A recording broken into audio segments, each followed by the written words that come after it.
Hey friends, teachers, hope you're doing well. Today we're looking at lesson 49. This is section 35 of the Doctrine and Covenants, all about the Joseph Smith translation. Our objective, our target is to help students feel gratitude for what the Lord has revealed through the Joseph Smith translation of the Bible. So in my mind, to feel gratitude for it, they've got to actually have felt something, been excited about something, learned something, found why it really matters. And so part of our role is to market this and help students really catch a vision of what was the before and now what the Joseph Smith gives us as the after. And so we can have some fun with this. There's some new things. I think there's a lot of opportunity here. So we start with a quiz, and I like this beginning, but I probably want to spice it up. I'll give you a few ideas. Maybe you'll have a better one. But I might start out, we're going to learn about something really unique and cool. And you can even tell them, Joseph Smith translation, who's heard of that? Do we have a Bible that's different than anybody else's Bible? Well, let's take a quiz, but we're going to do it a little bit differently. And so here's your options.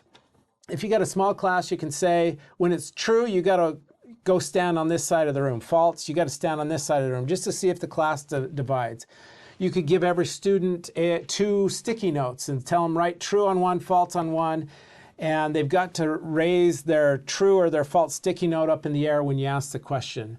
You could do the right hand is true, left hand is false type of thing. Stand up if you think it's true, sit down if you think it's false.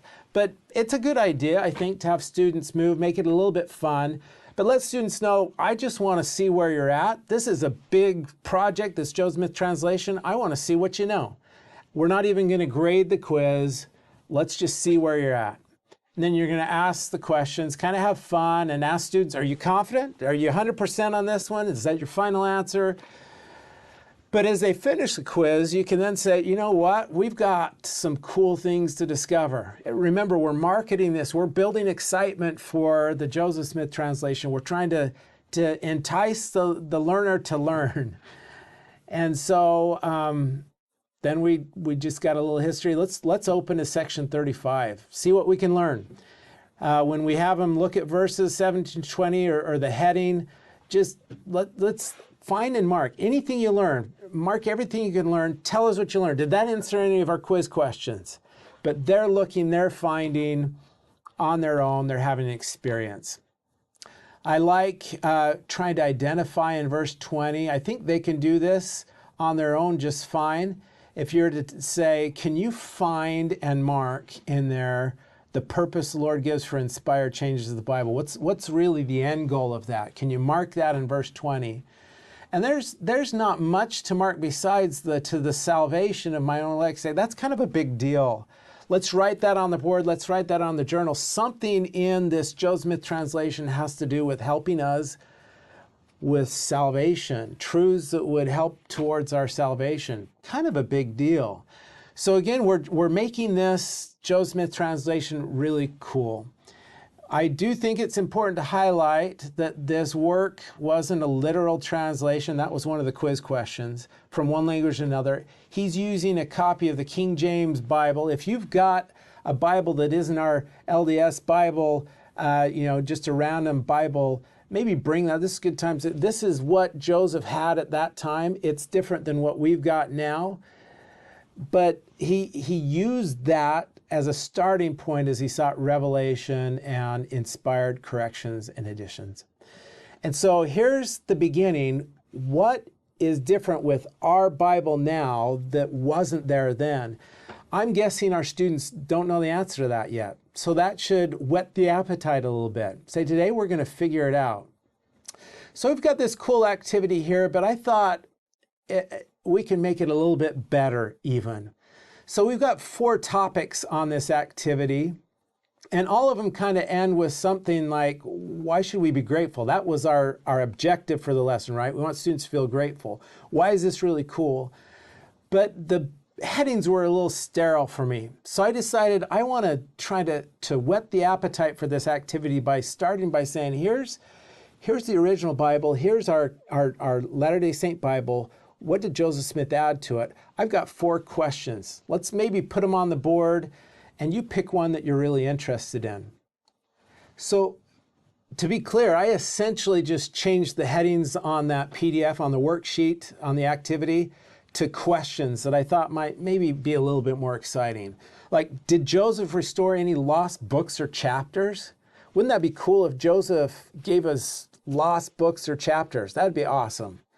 Do you want to learn about that? Did Joseph restore any exciting lost teachings? Like the original Bible, are there lost teachings that now he put back in it?